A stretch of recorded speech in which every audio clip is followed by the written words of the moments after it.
Today on the Morning Edition, a collision between an APD officer and a taxi left 2 dead and 4 others in the hospital over the weekend. We'll bring you the latest on what the police chief says about the incident.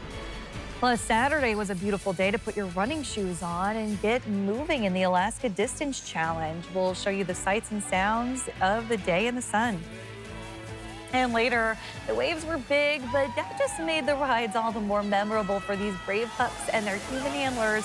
Nothing was left out in the 10th annual Dog Surfing Championship. We'll take a look out and open the window to let, the wet dog smell out as the Morning Edition starts now. Good Monday morning, everyone. Thanks for waking up with us today. Hope you enjoyed the sunny weekend because things are changing. Yeah, we've already got some winds increasing across South Central. We did see a wind advisory go into effect yesterday evening. That remains with Anchorage through tomorrow morning at 10 a.m. when it does expire. We've got winds gusting or expected to gust as high as about 50 to 60 miles per hour as we head throughout today and into our Tuesday. Now, winds are already up to 35 miles per hour. We're holding at 60 degrees, so a fairly warm start to the morning considering the past week to 2 weeks. We've been sitting in the 40s and the 50s. Now, when it comes to the wind advisory, that is in effect until 10 a.m. tomorrow. This is for West and South Anchorage, Turning an Arm, and the Hillside. Now, Hillside and Turning an Arm can see gusts up to 60 miles per hour, while West and South Anchorage will see gusts of 40 to 50 miles per hour. If you live in East Anchorage, Midtown, downtown, winds are going to be much weaker and shouldn't bring any significant impacts. But we're going to see some gusty conditions as we welcome in the next couple of days. You can see winds have been increasing up to 40 miles per hour in Palmer, 25 in Portage, up to 20 miles per hour as you head out towards Homer. So breezy conditions, if not gusty weather to be expected as we head throughout your Monday. We're also going to begin to see some increasing rain showers as we welcome in the evening hours. Now, locally within the Anchorage Bowl, you can see much lighter winds as you head across East Anchorage, but you head into some of those higher elevations, Rendezvous Peak sitting at 35 mile per hour winds.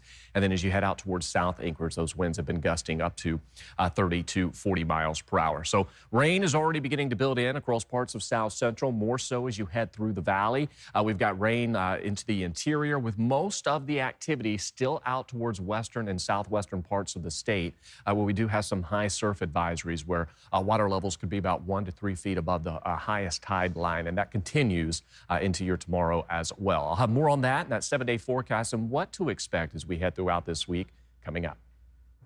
2 people are dead and 4 others injured, including a police officer after a patrol car collided with a taxi cab Saturday morning.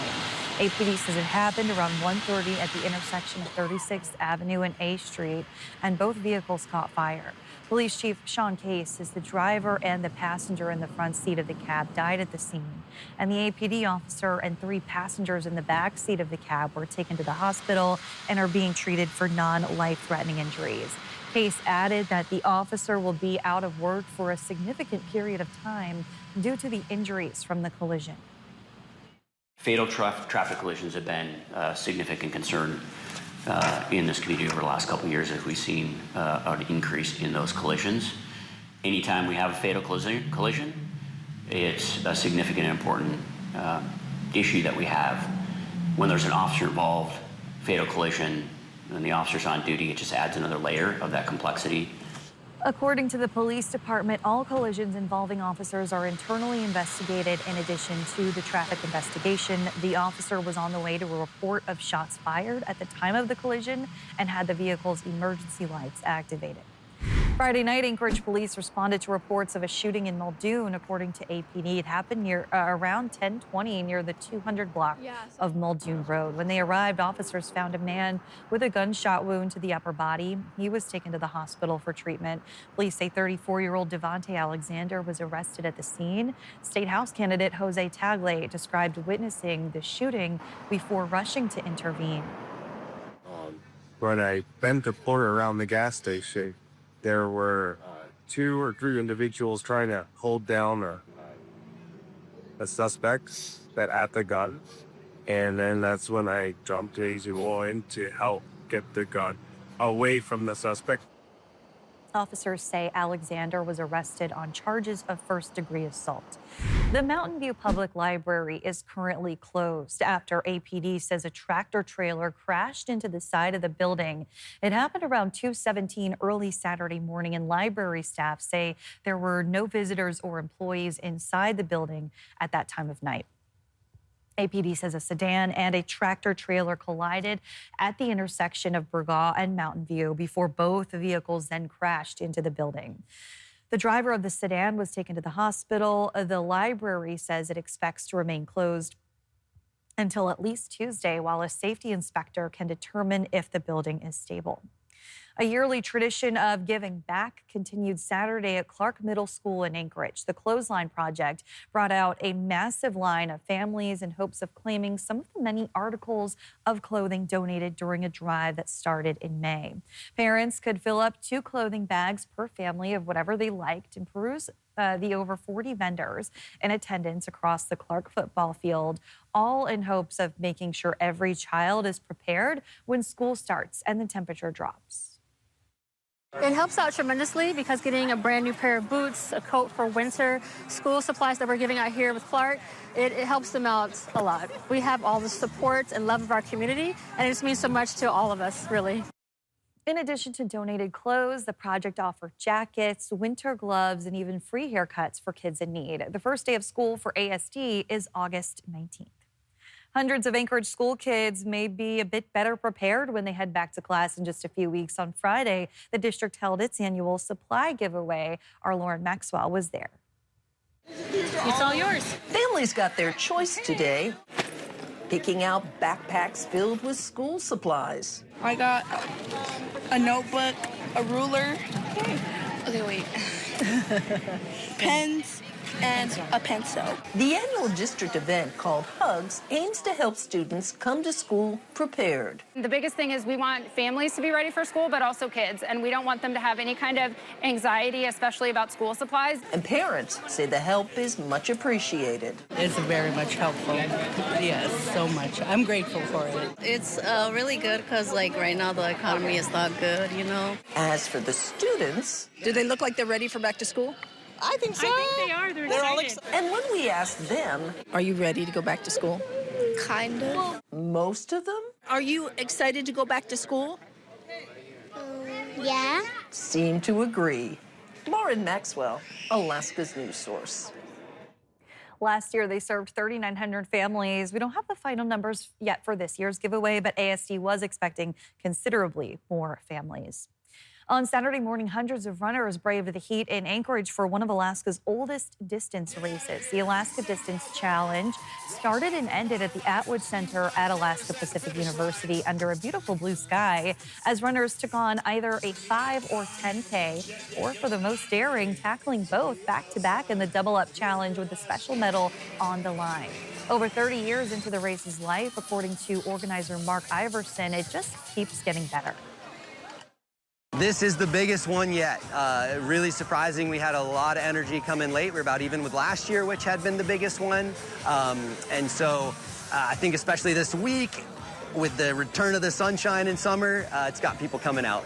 The race also continued its long-standing tradition of fundraising for Special Olympics Alaska, helping its athletes get access to the gear and training they need. Special Olympians led a warm-up session and served as volunteers around the track. They'll be helping with directing traffic and making sure runners don't take a wrong turn, and it's just a great opportunity for our athletes to engage. Over the weekend, the interior was treated to the Arctic Lightning Air Show at Eielson Air Force Base. Adrian Peterson took it all in and brings us the aviation acrobatics and the people behind the planes. Every 2 years, the interior community is invited out here to Eielson Air Force Base for the Arctic Lightning Air Show. And hundreds of people come and gather to watch everything from Piper Cubs fly to F-35s and F-22s. Our main goal is to recruit, inspire, and retain our future, current, and past generations of airmen out there, whether it's to join us to be any of the career fields in the United States Air Force. And these aren't just show planes. Warden says the F-35s performing could be on a combat mission tomorrow. We can come out here, meet with the public, do this job, and it's amazing, and then turn around and be combat ready tomorrow if need be. For Eielson-based pilot Captain Dylan Ames, this show hits close to home. It's just awesome to showcase the F-35 to the community here in Alaska, to showcase what power this aircraft has, how cool it is, and just to show them what we do around here. And the crowd is feeling it. Stephen Villa, an active-duty Army aviation soldier, says this kind of event is exactly why he showed up. And while it was a hot and sunny day out here at Eielson Air Force Base, hundreds of people gathered and got to enjoy all the high-flying maneuvers from the Air Force and even civilian pilots. Adrian Peterson, Alaska's news source.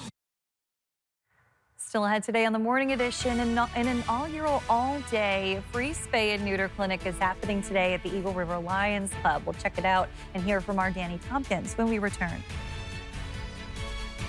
In a sign of changing as we head into changing seasons, you can see Utqiagvik finally seeing that sun setting, coming in with 31 minutes of daylight lost today here in Anchorage. We got a sunrise of 5:37 and a sunset of 10:31. I'll have more on that storm heading into the state coming up. Welcome back in. 14 minutes past the hour on this Monday. You can see things already starting to get cloudy outside following a stunningly gorgeous weekend, Aaron. Hopefully everyone's soaked up all the sunshine they could. Yeah, we saw those temperatures warming into the 70s across South Central, even some nice weather through the interior. But that changes. We began to see those changes yesterday with those stormy conditions moving into western Alaska, and that's going to continue to progress eastward through the state as we head through today and on into our Tuesday, bringing gusty winds, some flooding, heavy rain likely, as well as some high surf as you head for areas of southwest Alaska where we do have high surf advisories remaining in effect. And you can see the numerous weather alerts we've got across the state, from the wind advisory here in South Central to flood watches from Seward north into the valley. We've got high wind warnings for the Alaska range, wind advisories out west, and of course there's those high surf advisories we're seeing as you head through southwest Alaska. Along the Yukon Delta, 1 to 3 feet above the highest tide line. And then as you head across the Kuskokwim River area, we're talking about 1 to 2 feet above the highest tide line with gusts up to 50 miles per hour looking possible. So windy conditions gripping a good portion of the state as we head through today and into our Tuesday. And you can see that strong southerly flow that remains with areas of southwest Alaska. That's what's providing that high surf advisory, as well as the breaking waves of 3 to 5 feet, which will be possible for parts of southwest Alaska as well. Meanwhile, winds across the state have been gusting anywhere from about 30 to nearly 50 miles per hour. And again, those winds will steadily increase as we head throughout the day, particularly across parts of South Central, where we do have that wind advisory for Anchorage, with the strongest winds expected for the hillside and Turnagain Arm, where we could see gusts up to 60 miles per hour. You can see rain already building into the interior. Most of that rain is still out through areas of southwest Alaska and eventually will build into South Central as we head into the evening hours. We'll stay dry for a good portion of the morning. And then as we head throughout the afternoon into the evening, then we'll begin to see that rain building in across a good portion of South Central. So as we head throughout the day, expect to see increasing rainfall. And again, later this afternoon into the evening is where we're going to see that better chance for rain. That's going to build in across South Central. And the overall trend looks that as we head through through today and into our Tuesday, that rain kind of lightens up. But we've got that persistent flow moving in over the Gulf of Alaska. And that's going to keep at least some rain showers with us through at least the middle of the week. Not everyone will see rain every single day. If you live near the coast, as well as western parts of the Kenai, you have a better chance of seeing some rain each and every day. But as far as what we're going to see as we head through today and through the middle of the week, notice we could easily pick up 1 to 2 inches of rain in some of those harder hit areas. Looking to be on track for about ½ an inch of rain for Anchorage, if not less than that.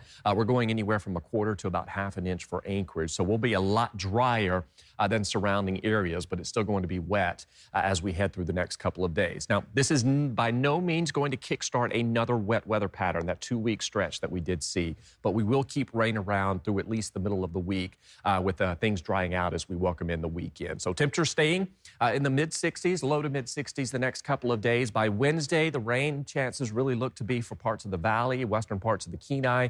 Can't rule out some showers for Anchorage. We'll continue to watch that trend. But, of course, today and tomorrow, Kristen, looks to be the better shot for that rain. And, of course, those gusty conditions staying with us. All right. Thanks, Aaron. Many Alaskans love taking their four-legged friends on walks and hikes. This week, a clinic is helping dogs get closer to adventure with a spay and neuter clinic. Danny Tompkins joins us now from Eagle River Lions Club with a look at what today's event will look like. Good morning, Danny.